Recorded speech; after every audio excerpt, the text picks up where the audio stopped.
Hello there, I'm Brian Taylor. Down the years you may have seen me on the telly or heard me on the wireless, but this is different. This is the Brian Taylor podcast, brought to you by The Herald.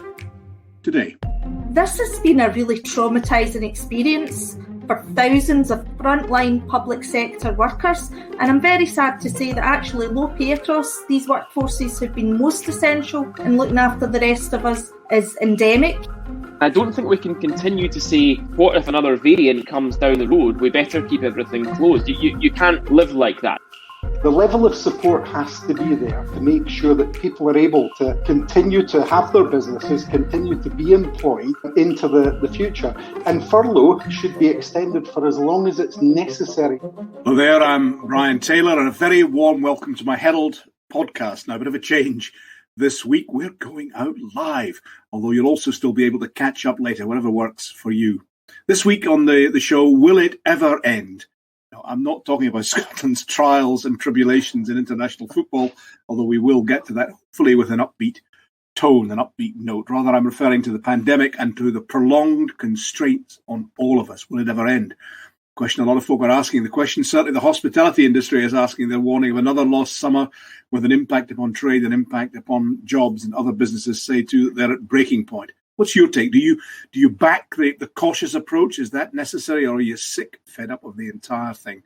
Let's chat with my guests today. I'm delighted to welcome the SNP MP Drew Hendry, Roz Foyer, the General Secretary of the Scottish TUC, Andy Maciver from the consultancy group Message Matters, and my Herald colleague, Alistair Grant. Thanks very much to you for all joining me. Pandemic constraint, first of all. Roz Foyer, let's go with you. I mean, Nicola Sturgeon we had the Prime Minister announcing an extension of it was hoped to be Freedom Day. Nicola Sturgeon said she'd never used that sort of language, but in either way, the message from the two leaders is it's yet further constraint. Is that necessary? It must be causing a lot of worry to a lot of employees and a lot of folk in jobs.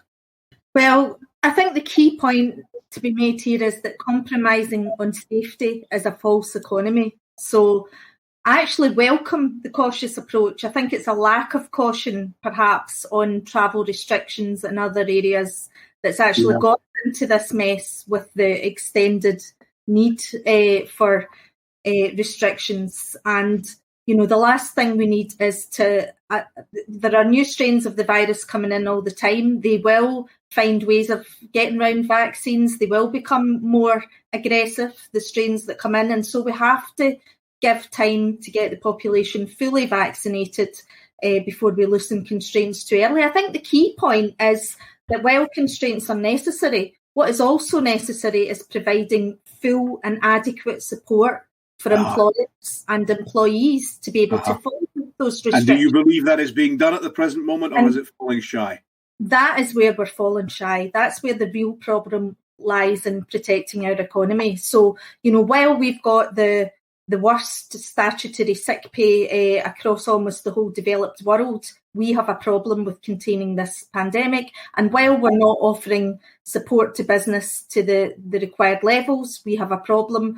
And also, we have to make sure that we're now extending the furlough. If we're extending the restrictions, we have to take that furlough right through to the end of the year, because at the end of this month, people's jobs will start getting cancelled because of the withdrawal of the furlough scheme beginning. So we are in a really dire straits. We need government to extend the furlough and do it now and send some clear messaging around that.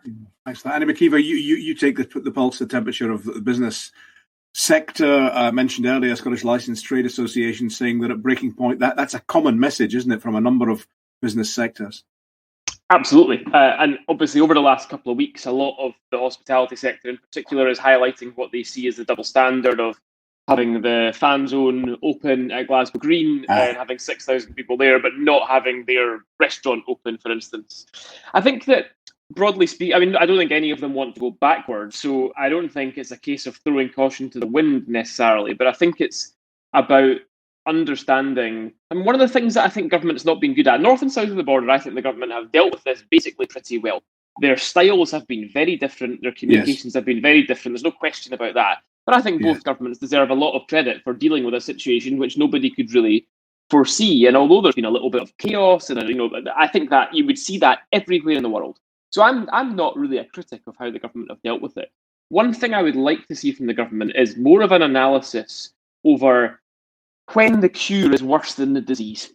So when are we at the point where lockdown is actually more dangerous than the virus? And that's where the vaccine comes into it, because at the end, we are at the point now where groups 1 to 9, everybody over 50, has been double vaccinated, or is very close to that point anyway. Or has had the opportunity, yeah. Absolutely. Yeah. So we're at the point now where we're saying that actually those who are at risk of illness from this have been vaccinated. And that makes things materially different. So I understand why businesses are becoming increasingly frustrated with the situation, because they see a situation where the risk is low. We're being told by people like Chris Whitty that we now have to live with this. And I don't think we can continue to say, what if another variant comes down the road? We better keep everything closed. You can't live like that. There comes a point where you think the emergency provisions were okay were essential for an actual emergency, but now we are into the live with it, a phrase that Nicola Sturgeon says she doesn't like, incidentally, but I understand why, because she's you're using the word live when so many people have actually died. But sure. That is live with it, deal with it, cope with it, carry on with it, coexist with it, whatever. But you're saying we need to maybe move on a bit from that. Well, yes, and it's to be fair, it's not just me saying that. I mean, I'm going back about 6 weeks when Chris Whitty said we now have to treat this like seasonal flu. Yeah. And people die from seasonal flu every year. And of course, it's a terrible thing for those people. But we don't shut down the country because of it. And it's about whether or not the shutdown is actually placing more people at risk. Because as Roz will know, this is about lives as well. Lockdown is about people losing livelihoods. It's about poverty. Yes. It's about loss of years of life because of these things. And so I think the one thing that the government and both governments, probably all governments around the world, have not been good at is modelling when the risk of lockdown has exceeded the risk of COVID. And we must, I think, be really close to that point. Drew Henry, Nicola Sturgeon suggested on that very point that she's going to make the decision next week, but there's no doubt that she will extend. We will not be going to level 0 on June the 28th in Scotland, as was anticipated, just as in England they're not going to Freedom Day on June 21. But she said there'll be a couple of publications next week of. She was reluctant to use the phrase "live with it," but that was basically what it was. It was how we cope with the continuation of this virus. What's your take on this? What about this balance between we cannot go on in constant lockdown and constant constraints. We're going to have to open up eventually. Either the vaccine works or it doesn't. Well, I think that's why we've really got to get a good head of steam ahead of this virus in terms of getting the vaccine rolled out.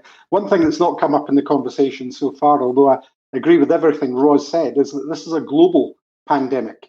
And the virus is still out there circulating around the planet just now, quite unchecked in a number of places. So we have got to be sure that when we open things up, it's not just a matter of saying, right, we've got to where we are now. We need to make sure that those lessons have been learned. And I think they have been learned, but I think that's why Nicola Sturgeon is so cautious. I think we've got to learn those lessons that say when we open up, it's got to be done in a way that's going to not just protect us for the moment, but also protect us into the future. But Roz was making a couple of really critical points that I think, both spill over into workers and employers and into those businesses. The level of support has to be there to make sure that people are able to continue to have their businesses, continue to be employed into the future. And furlough should be extended for as long as it's necessary under this pandemic. And it shouldn't be tapered off as the UK government is planning to do at the moment, reducing it down to 70%. They shouldn't be removing the £1,000 from universal credit. And what they should be doing, we were promised £350 billion to be injected into loans into the economy. Only a fifth of that has been used, Brian. There's plenty of scope there for some of that money to be transferred into grants to take the pressure off businesses and to allow us to do even more to support them. And finally, I would say in terms of that support, something I've been calling on for well over a year, in addition to all the things like retaining the VAT cut for longer and furlough, etc., is to give Scotland some of these minor changes we're required to borrowing power so that we can do more here in Scotland as well to support those businesses. Andy, then Alistair. Yeah, Andy, yeah. Yeah, I mean, I think that one thing which, in many ways correctly, we don't focus on here is the next 50 years. And I do sometimes think that when we're talking about extensions of furlough and all that sort of stuff, we never mention the fact that our children and grandchildren are going to have to pay for it. This is not free. This is our money, right? It's our money. And we have to pay it back. And the scale of borrowing, I mean, we talked about the borrowing for the banking crash 10, 12 years ago. This makes that look like pocket money. The scale of money that's having to be spent on this pandemic is absolutely. And are you saying it's unaffordable, Andy? You're saying it's unaffordable? I can make a financial choice over. Hang on a second. Let Andy finish, and I'll bring in Roz and Drew. Yeah. Again, this is about choices. We can do things to make sure that certain outcomes happen now, but what we shouldn't do is do them pretending there aren't any consequences of that. There are massive consequences of all these big decisions, and they will last for decades, and our children and grandchildren will have to pick up the tab. Alistair, if you can be patient for a second, Roz, you were desperate to get in and Drew, yeah. Really like to come in that, because our children and grandchildren are going to have to pick up the tab if we don't put the investment in now. Exactly. First of all, it's absolutely crucial that where businesses would be viable in normal times, that we do everything possible to keep those businesses and keep those jobs going, because it's much harder to create new jobs than it is to keep the businesses that are there and give the support that business needs now. I think it's really, really, we need to look back at the amount of investment that was put in post-war years to rebuild the economy. And we also need to look at the amount of investment that other countries are looking to put in. I mean, the scale and the ambition of the British government compared to Germany at the moment, or the US at the moment, is very, very low. They're not looking at putting the level of investment in that's going to be required to properly rebuild our economy. And so we really need to be asking for us to think big and be quite bold in our borrowing right now as a country in order to make sure. I'm going to bring in Andy again. Andy, I don't disagree. I'm just highlighting the fact that there's another side of the balance sheet here. It is a balance between what you put in now and what you account for happening in the future. I'm not arguing against it. I'm arguing for probably a little bit longer term thinking as to what the impact is. Alistair Grant, we've had questions raised in the House of Commons about the handling of this pandemic. We've had questions raised only today in the Scottish Parliament about the handling of the pandemic. We had a statement earlier in the week from the First Minister. It's that they're trying to sound upbeat, but I thought, if I may say so, the Prime Minister in particular, when he made the statement and announcing the delay, it really was quite a problem for him. It's a problem in terms of message as well as content, isn't it? It is a problem in terms of message. And just go back just really briefly to something that Andy was touching on. We've had the kind of problems with the fan zone in Glasgow. And I think this kind of speaks into a wider issue where different sectors feel like they are being treated differently. So, for example, I think one of the most kind of glaring examples of that is in the difference in physical distancing rules. So we've got, the 1 metre rule in hospitality and bars and restaurants. And then for theatres and live entertainment, you've got a 2 metre distancing rule, which is just completely unviable for lots of, unless you're getting huge subsidies, that's completely unviable for lots of venues. So I think looking ahead to next week, we've obviously got, as you said, these different papers coming out. I think that paper on physical distancing will be absolutely crucial in determining whether or not...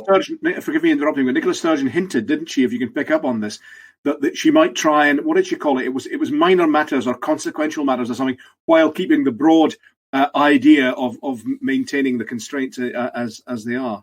She did, yeah. She said they basically promised to consider whether any minor changes can be made to the current levels as they are. So that would be... I suppose that could be numbers of weddings or something like that. Maybe, I don't know. Yeah.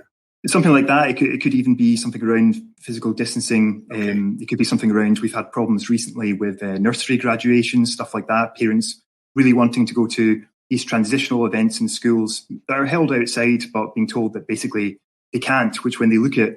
Just go back to the fan zone in Glasgow. You've got 6,000 fans a day, 3,000 per session in a city where... I've lost count of the number of times I've heard that raised. People say, if they can go to that, why can't I go to, my kids' primary school? And it's a city that's currently under level 2 restrictions, which basically means that for these outdoor seated events, you should have a maximum capacity of 500. So it is quite Drew Hendry, was that a bit of a slip? I mean, I understand why they want to go ahead. They want to give people something. The argument was they're going to watch the game anyway, do it under control. But it was a bit of a PR nightmare, wasn't it? Well, I'm not a clinician or a scientist, and I don't give the government advice on these things. But I did listen to Professor Jason Leach talking about the fact that decisions have been made around sport that mean that there are relaxations there that are not happening elsewhere. And he was making the point that you just can't do everything. You can't do that across everything in Scotland. What you've said is basically is fundamentally unfair. Folk are not going to say, "Oh, it's fine, it's sport, it's okay." They're going to say, "I can't go to my daughter's nursery graduation or kindergarten graduation or whatever it is. I can't go to this." They're not going to say, "Oh, fine, on you go. It's a Scotland game." They're going to say, "This is wrong for me. It's unfair, isn't it?" Yeah, and I think that's part of the difficult choices that are being made at the moment about these different things. That there are, and there have been on this podcast, different views about what relaxation should happen and what should happen in terms of what's going forward. And I think there will be different views. I think the fact is that when you're making these choices, and I'm very, very thankful I'm not in the position of having to react to these personally.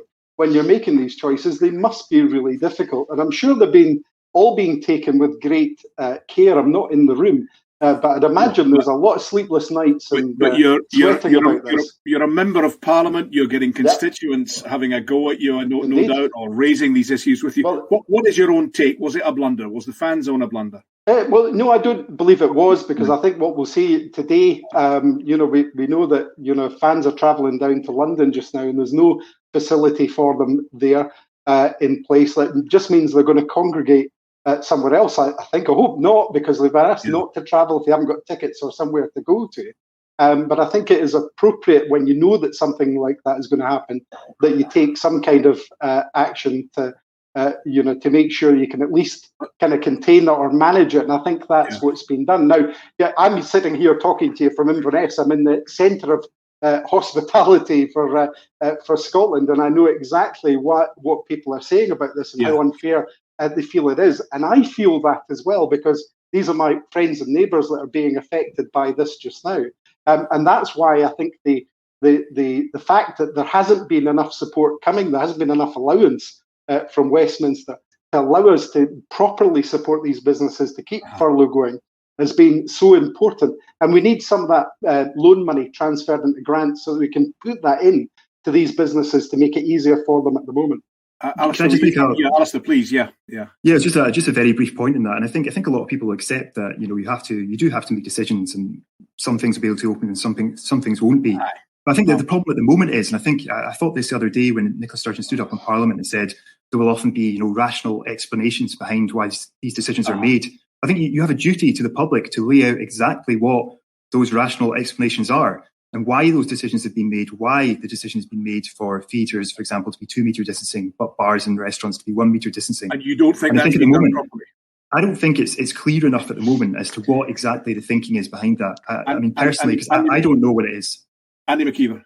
I think this is not something which we do very well in this country, but I think we have to try and give politicians a bit of space to rectify little errors that they make. This is an unprecedented situation. They can't get everything right, okay? And I think somebody like Jason Leach is actually very good at admitting where things are not quite keeping up in terms of regulation with what's going on. Yeah, but he's not standing for election. He can say that. Well, indeed, but I think that collectively it would be better if we can give the politicians a bit of time. Couldn't agree more.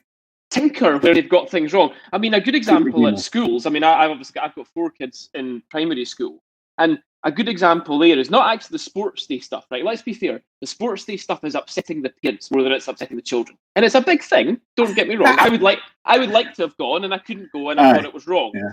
But would you take part in the dad's egg and spoon race, though? That's the thing. Well, would you? Always take part in these things, Brian. Quite right. But, one of the things that they've still got this, what's called the bubbles policy at school.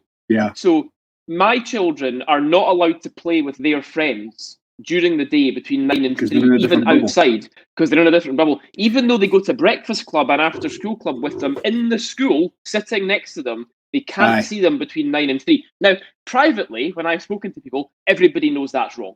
Everybody knows it's silly. Everybody knows they have to change it. But you've got to give people space to make these little changes without slapping U-turn or backpedal or stuff over it. I think great stuff. Let me bring in Roz on an area where an error was admitted. Nicola Sturgeon saying today didn't get everything right. Anna Sawar from the Scottish Labour was raising the PPE, protective equipment for staff in hospitals and clinics and care areas. Now, there's an Audit Scotland report saying very, very close to running out. Didn't run out, but very, very close to running out. What do you make of that from a sort of staff perspective? Well, it's no surprise to us that was the situation in the central stocks, because we had reps at that period in the pandemic. Literally, we had people fighting tooth and nail to get a hold of PPE for their members throughout that initial period, and it was perfectly clear that there wasn't enough PPE. We had issues over PPE in the ambulance service. We had issues right across the care sector with PPE and quality of PPE. We had issues with different grades within our healthcare services and their access to PPE. Should have been. Staff must have been terrified by that, weren't they not? I think it's hard to overstate the fear. We talk about key workers going out and how they're all heroes and everything, but this has been a really traumatising experience for thousands of frontline public sector workers. And I'm very sad to say that actually low pay across these workforces have been most essential in looking after the rest of us is endemic. And the amount of, the quality of PPE training and a whole range of other things sometimes is very low due to the fact that our public services have been run down with austerity over many years. So we've got key lessons to learn from this pandemic. And one of them is that bad work kills, and that we need to put enough investment into areas where we have frontline workers who are essential workers to be able to carry out their jobs effectively and safely. And it hasn't been good enough. And people have died. Thousands of unnecessary lives have been lost. That's where I probably disagree with Andy in terms of how our governments have handled this. No, it's not good enough. There should have been contingencies. There was reports that warned them what they needed to do and the stockpiles they needed to have. That didn't get carried out. And we should have a situation where, as a country, we actually anticipate these things. It's not been good enough, and we shouldn't accept that thousands of lives have been lost unnecessarily because of bad decisions that have been made by our governments throughout this pandemic. Drew Hendry, the Nicola Sturgeon, in responding to the question of Anna Sawar, said two things. Pointed out the Audit Scotland report generally had praised government efforts and government endeavour, and said that everything had been done, or as much has been done as possible. They actually didn't run out of PPE. They came close on occasion, but they managed not to. But she conceded not everything had been got right. In terms of planning, she said that perhaps they had prepared for a flu pandemic rather than the one that emerged, prepared for the wrong war, if you like. But those are remarkable statements by Roz Foyer. People have died as a consequence of government actions. What do you make of that? Well, I think that Nicola Sturgeon's absolutely right that lessons do have to be learned. I'm sure they've been learned, and they continue to learn from them. One of the things I think that came out quite clearly was that there was PPE here, but it was difficult to get it out to everybody in the time that there were risks in the fact that the PPE wasn't manufactured here. It now is manufactured in Scotland, so that we can respond better to these kinds of things. But look, frontline workers were on the front line literally during this, and they were exposed to risk because by virtue of the fact that they were dealing in our hospitals with people who were suffering from this dreadful virus. And I think, like I say, the important thing in terms of learning lessons now is that we move as quickly as we can to a full public inquiry across all four nations, not batting off for years, but a full public inquiry across all four nations very, very quickly, so that we can get to the bottom of the lessons that we can learn across the whole of the nations of the UK, and make sure that we've got the preparations in place to ensure that we can cope with things like this much, much better when they arise in the future. Andy Maciver, I saw you nodding sagely throughout that. It's not an easy one, this one, is it? Because it was at the early stages of the pandemic, but it does appear to really still be raising anxieties and concerns. Yeah, and so it should. I mean, there's no question about that. I think my wife's a doctor, so I've got a little bit of personal knowledge of what went on, and I think that we have to take silver linings from clouds, in my view. I think that there's no question that at the start of this, we can look back and say our governments did not perform well based on international evidence. Towards the end, with the vaccine rollout programme, we can clearly say the opposite. I'm not saying it balances out, it doesn't, right? But you save lives with a better vaccine programme, and you'd maybe cost lives with a poorer start to it. And I agree with all that. I do think the critical thing is that we do have an inquiry that looks at everything, because I know from my own personal experience, as I say, having my wife who's a doctor, there are many. The NHS works in a very different way than most other developed health services around the world, and in a totally different way than European health services. And there are some aspects of that which were a big benefit in this. Yeah. And there were a lot of aspects also that were a big disbenefit in this. And I would like to, I hope that the inquiry doesn't miss anything because it feels that it has to avoid certain topics. I think it should be very, very thorough so that we make sure that if this happens again, and let's face it, we have to prepare that it will happen again, that we get it right at the start. Roz, on that very thing, good question in from Kathinka Mume saying, how do we ensure this doesn't happen again and that it isn't the low-paid hospitality staff that suffer? Again, she's concerned about that sector too. Well, I think that on the issues that hospitality staff have faced, there's no doubt that the hospitality sector is a sector that's suffered more than most in this, and the staff have suffered very badly because you've got to think about it was the lucky ones that were placed on furlough and not just let go. And those lucky ones, when the sector was closed, were living on, 80% of minimum wage levels, and that's a very hard ask to be surviving on.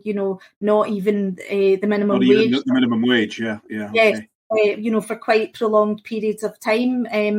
There's what we must do is try and learn the lessons of this, and there's no doubt that we need to think about raising standards of employment. And I'll go back again to the point I made earlier on around sick pay.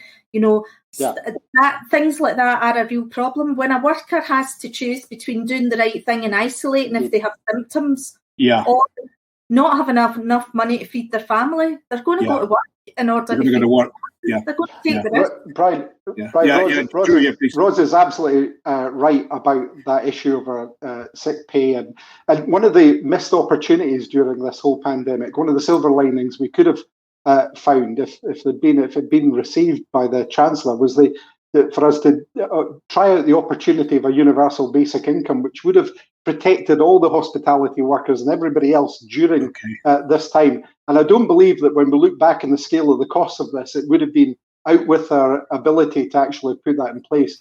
And I think there is still room for us to look at that for the future to make sure that nobody's left behind.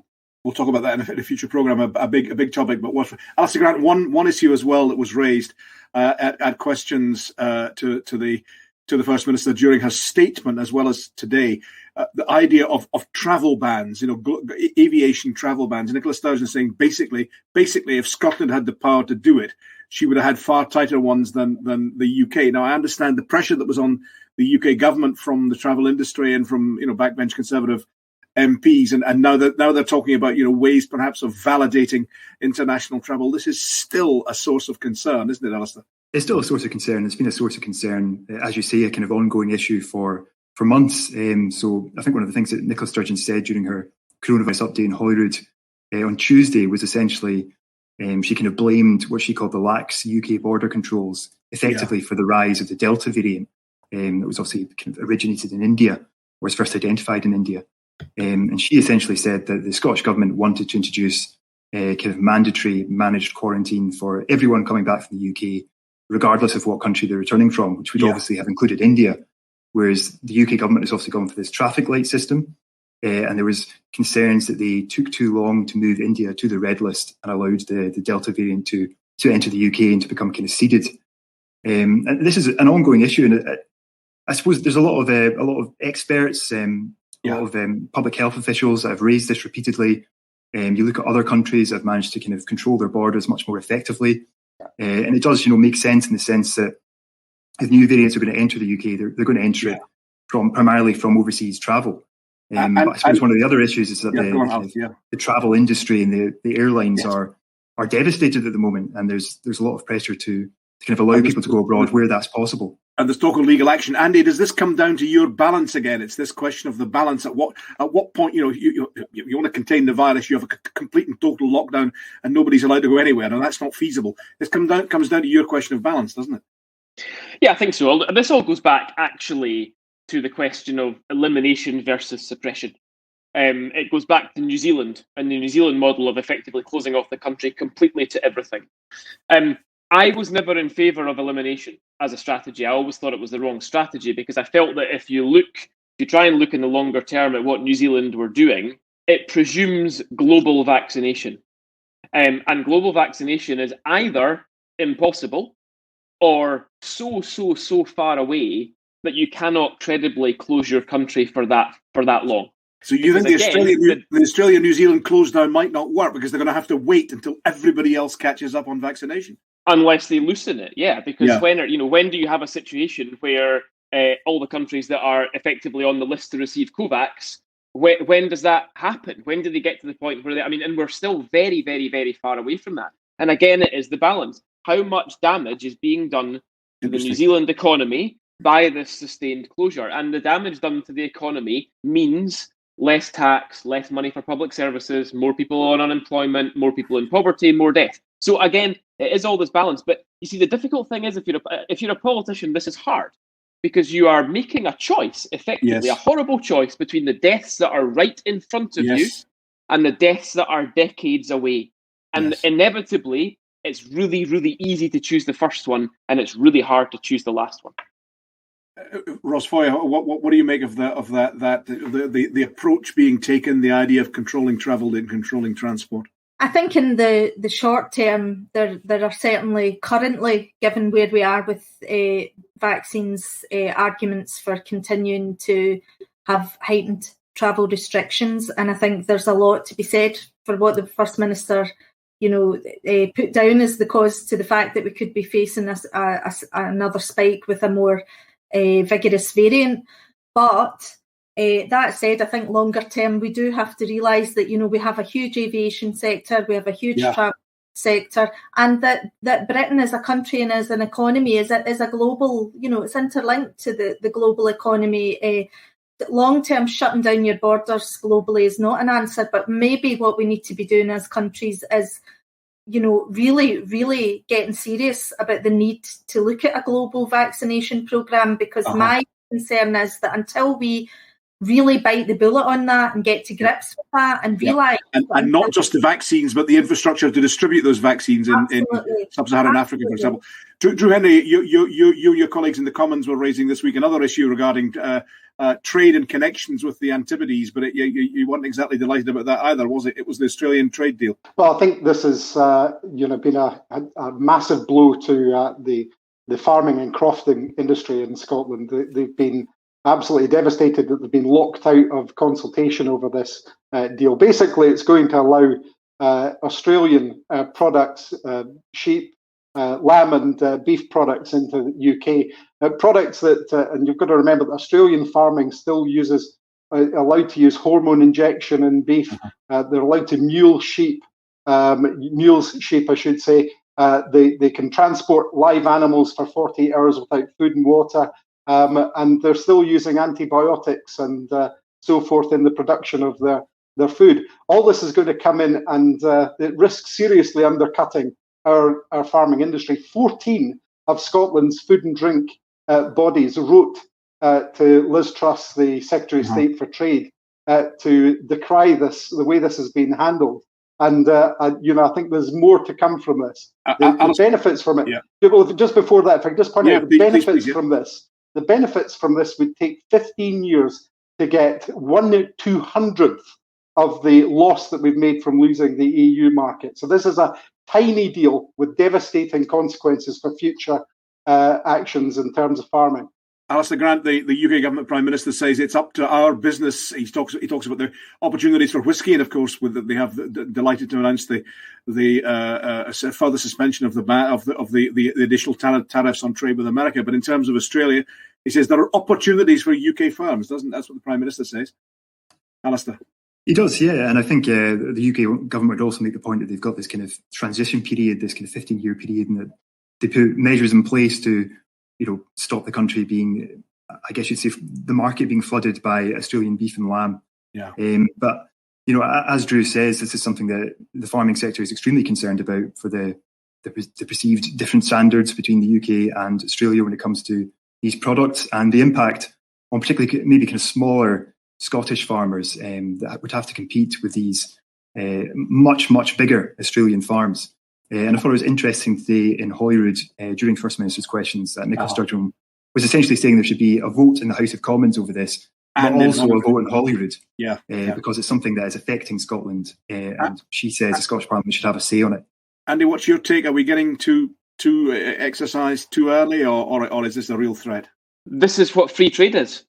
Yeah. And I will any day of the week talk up for free trade. I think free trade is the best way to lift people out of poverty the world has ever seen. But free trade has consequences.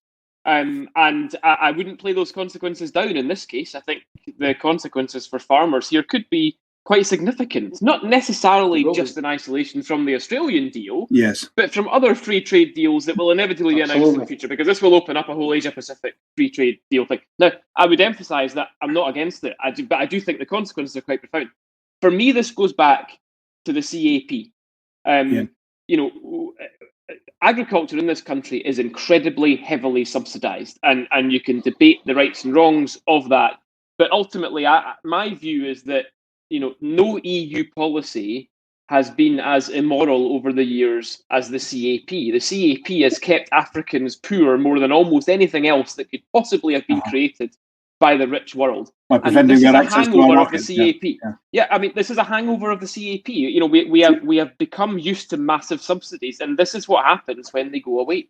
True, Henry, briefly, I guess you would say it's free trade, but free and equal trade is what you would want. Well, just to give you an example, everybody's delighted to sell more whiskey into Australia, but costs of goods for the whiskey industry, for distillers, have gone up by 20% since the 1st of January because of Brexit and the massive amount of trade they've lost to the EU. This can't even touch the sides of what's affecting them there. And the other important part, just on this, Brian, is that this undermines food security, because if farmers and crofts go out of business, then that means that we'll have to import more and more. And that's a very, very dangerous long-term effect. Roz, briefly, what's your take on this? Good thing, bad thing? Yeah, well, I think for me, it's the lack of transparency in how these deals are negotiated. The UK government clearly feels under real pressure to come up with, pull lots of trade deals out the bag, and the lack of scrutiny in what's in or not in those deals is a huge issue of concern. And, for obvious reasons, my key concern would be workers' rights in all of this, as well as things like food standards, safety, and a whole range of other concerns. But it's all getting done behind closed doors, and we're getting told about it once the deal's done. That's not good enough. Not good enough. Folks, I'm going to call that to a halt, but we've got one more topic. I really hesitate to raise this. That apparently there's a football tournament going on. I know. And we came close in the first game. They scored quite a good goal and then a ludicrous goal against us. And we've got another team that Scotland are playing on Friday. We're the famous Tartan Army, and some of us, or a few of us, are off to Wembley. How can we keep this going?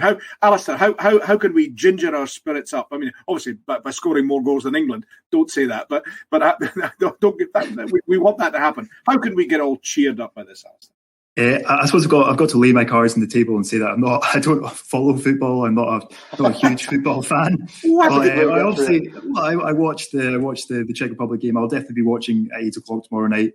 I'm not naive to the kind of the history of this fixture and what it means in terms of the game and the kind of history behind it. But in terms of giving advice or predictions, I'm probably not the guy to ask. Which sport do you follow? Rugby, or you follow hockey, or I'm just not. I don't really. This is making me sound really boring, but I don't really follow any of them really. No, perfectly reasonable. Darts, snooker. No. I'm going to go back to that point. Roz, would it boost the nation hugely, or do we invest too much in football? Is that possibly a failing of the Scots males in particular, but some Scots females as well? Well, I was just going to suggest that maybe we should send down the women's team, because they've got a better track record in international tournaments. But I think it's obviously something that does deeply seem to be part of our psyche, and there's a huge amount invested in it. And let's just hope that we don't end up with another glorious defeat. I would like to see a chink of light for allow all our Scottish men to put their heads up a little bit higher. You're right about the glorious defeats. When we go out on goal difference or something stupid like that. We beat Holland and draw with Iran, wasn't it? That was one of them. That was Argentina. Yeah. It's defeat, but it's always glorious. We score a wonderful.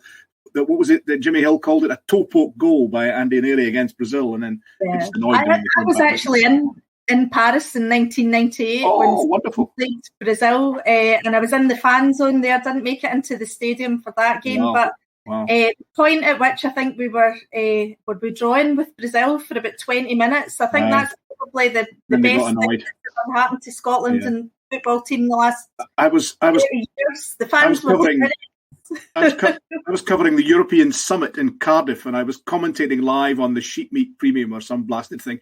And I was watching the game, of course, had the sound turned down, and I was getting away with it. But the news night were next door, and then as now they had a large Scots contingent, and Scotland hit the bar against Brazil, and some guy from Newsnight shouted, "Oh yeah, blank dancer," and this went out on here, and I said, guys, what are you doing? He said, "Oh, you should have seen it," but I said, "I did see it, but I managed to keep quiet." And Andy, are we going to get bolstered up by Friday? Well, this is gloomy. I'm going him. Go on, Andy. It is. I mean, look, the first thing in our favour is history, because Scotland don't tend to go out after just the second game. Scotland tend to leave us on tenterhooks until the end before we make a hash of it. So, that is and really a draw tomorrow night keeps Scotland pretty much in the tournament. In fact, a loss potentially keeps them in, but we'll not deal with that just now. No. So a draw keeps them in.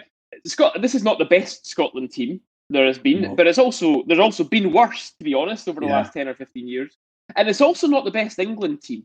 There's a couple of particularly good England players, but they're not gelling all that well. I think that to hear some of the commentators, but go on, Well, I know, but I mean, we actually share a lot in common with England when it comes to football, because England are a significantly underperforming nation on the world stage in football. They have so many incredible players, but they never ever gel as well as a team. Listen, Andy, we are better than they are at underperforming. We're better. We are. There is I think there's a chance of taking a point out of tomorrow night, getting a draw tomorrow night, and then needing to beat Croatia, and probably losing a last minute goal to Croatia to go out or something like that. But I think there's a chance tomorrow night of taking enough. Drew, cheer us up. What's going to happen? Well, I think this time we'll either go through on points or on goal difference. I don't think we're going to go out this time. So I know you're a Dundee United fan, Brian. I'm a Hearts fan. So we know that when you hit the down times, that just makes the victories and the successes that. You try to keep us out of the Premier League as well. Don't think we'll forget that. I think you guys succeeded in keeping us out. But anyway. But anyway, I think the lesson from that is that if you get knocked down, you pick yourself up again, you go again, and I think that's what we'll do tomorrow night. Well, there you are. Drew Hendry's upbeat. Andy Maciver thinks we'll leave it to the last game to get beat. Roz Foyer thinks that we should maybe just cool down and send the women, and Alistair Grant couldn't care less whatever happened.